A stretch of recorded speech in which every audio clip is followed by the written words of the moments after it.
అయితే వార్న్ చేశాడు. ఇవాళ జరుగుతున్నటువంటి ఇన్సిడెంట్కి సంబంధించి జరుగుతున్నటువంటి పరిణామాలకు సంబంధించి పెద్ద ఎత్తున ఇవాళ అడ్డుకోక తప్పబోతున్నారు. భారీగా నాయకులు అయితే ఇక్కడ చేస్తున్నారు. వచ్చినటువంటి నాయకులందరినీ కూడా ఇక్కడ నుంచి పంపించేటువంటి ప్రయత్నం చేస్తున్నారు. బీఆర్ఎస్ కార్యకర్తలు రోడ్డుపైకి లోపలికి అలో చేయకపోవడంతో పూర్తిగా కొంత గందరగోళ పరిస్థితి కనిపించింది. ఇవాళ ఈ ఇన్సిడెంట్కి సంబంధించి మొత్తం వాళ్ళని అడ్డుకునే ప్రయత్నం చేస్తున్న సమయంలోనే ఈ వ్యవహారం కొనసాగుతుంది.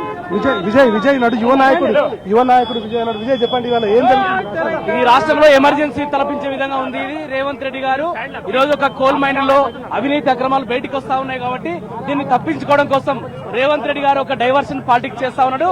దీన్ని తీవ్రంగా ఖండిస్తా ఉన్నాం. ఎన్ని కుట్రలు చేసినా ఎన్ని కుతంత్రాలు చేసినా నీ యొక్క అటెన్షన్ డైవర్షన్ ని మీరు తప్పించుకోలేరు. ఖచ్చితంగా మీ యొక్క సింగరేణి కోల్ మైన్ లో నైని కోల్ మైన్ లో చేసినటువంటి దోపిడీ మీద మేము ప్రశ్నిస్తూనే ఉంటాం.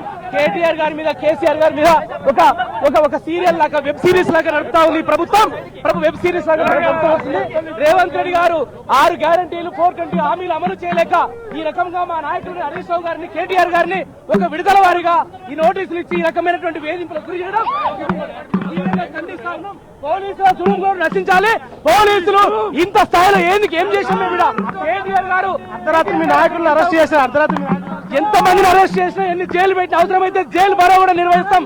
బీఆర్ఎస్ పార్టీ తరఫున కేసీఆర్ గారు సైనికులం. తెలంగాణ ఉద్యమంలో సమైక్య పాలకుల యొక్క తుపాకీ గుండె కూడా లొంగలేనటువంటి నాయకత్వం మాది. ఖచ్చితంగా రేవంత్ రెడ్డి తాటాకు చెప్పలకు వంగేది లేదు, లొంగేది లేదు. నువ్వు ఈ రకమైన డైవర్షన్ పాలిటిక్స్ చేస్తే మాత్రం నువ్వు తప్పించుకోలేవు. ప్రజల దృష్టిని మళ్లించే ప్రయత్నం చేస్తా ఉన్నాడు రేవంత్ రెడ్డి గారు.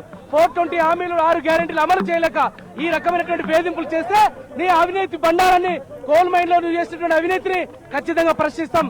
బీజేపీ పార్టీ కూడా డిమాండ్ చేస్తా ఉన్నాం.